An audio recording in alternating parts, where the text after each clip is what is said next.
გამარჯობა, ეს არის გადაცემა გვერდიდან და მე ვარ დავით კალანდია. მეგობრებო, დღეს ამ წლის ამ ახალი 2026 წლის პირველი გადაცემა მაქვს და მინდა გითხრათ, რომ ცოტა არ იყოს და მომენატრად ჩემი სიმპათიური სტუდია და თქვენთან ლაპარაკი.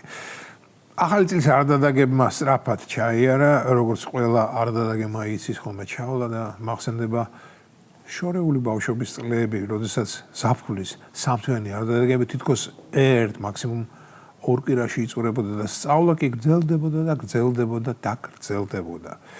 თუმცა ეს შედარება ამ შემთხვევაში არაა მართებული, რადგან როგორც არ დადაგები მიხარია, ისევე მიხარია თქვენთან კონტაქტი. მიყვარს ჩემი უდრო სტუდია და მთელი ეს ჯაზი, ანუ აურზაური. დამიჯერეთ, რომ ძალიან დიდ სიამოვნებას მანიჭებს კვირაში 5 ჯერ საჭიროებო ტექსტები თქვენ წინაშე გამოსვლა და ღაღადი. და იმედია, რომ თქვენს გიხარიათ. ხო და მოდი ხშირად გავახაროთ ერთმანეთი. ახლა კი საქმე და კიდევ ერთხელ საქმე, როგორც დაახლოებით, ასე დაგვიბარა მარად ცოცხალმა ლენინმა. და საქმე კი იმაში მდგომარეობს, რომ ახალი წელი ძველი ნარატივით შემოვიდა და ნარატივი სრულიად არასახალისოა. ძალადობა, ორეშნიკი, გაყინული უკრაინა, მოტაცებული მადურო, გრენლანდიის გატანა და სრული გაუგებრობა თუ რას გვიმზადებს ხვალინდელი დღე.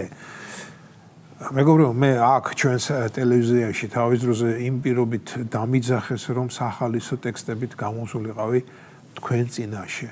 მაგრამ არსებული სიტუაცია ძალიან ხშირად არ მაძლევს ამის გაქანებასა და საშუალებას და ამიტომაც ხშირად საკმაოდ ნაღვლიან ნოტზე მიმყავს ჩემი ეს მოკლე გამოსვლები.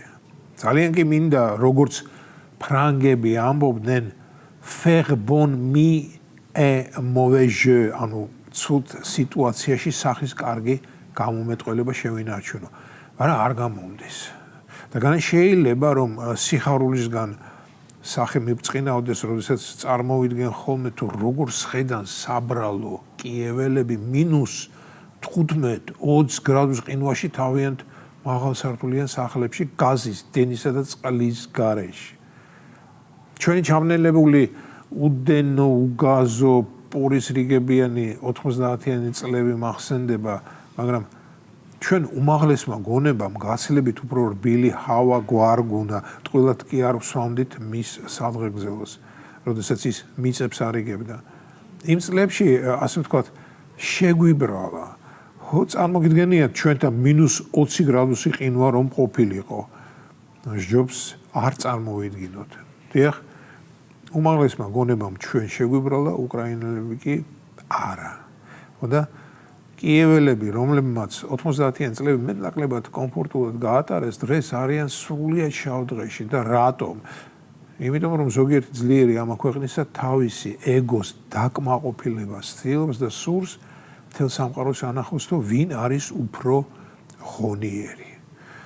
ნამდვილად მიჭირს ამ ფონზე ანეკდოტების მოყოლა და ლევან ხაბეიშვილზე ღადაობა. ისე სადაა ლევან ხაბეიშვილი? ხო, ხაბეიშვილი ამჟამად ისვენებს კამერაში და ალბათ კიდევ დიდხანს დაისვენებს. რას ვამბობდი? დიახ, იმას მოგახსენებდით, რომ მიჭირს მეთქი ტინგიცობა და ტაკი მასხარაობა, როდესაც მესმის ტაკერ კარლსონი რომ ყვება. მას თურმე ჰქონდა დიალოგი პუტინის მეგობარ სერგეი კარაგანოვთან, რუს პოლიტოლოგ და ეკონომისტთან, ისტორიული მეცნიერების დოქტორთან.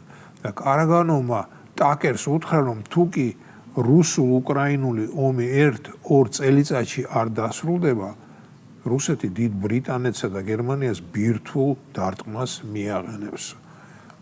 ხო, ძალიან სახალისო ამბავია რა. და კარაგანოვი კი ის ადამიანია, ვისიც გაცილებით უფრო მჯერა ვიდრე პროფესორ სალავეის ან და სხვა მოლაპარაკე თავისა. ღმერთმა ქნას რომ ცდებოდე. ღმერთმა ქნას რომ კარაგანოვი უბრალოდ აშენებდეს მსოფლიოს.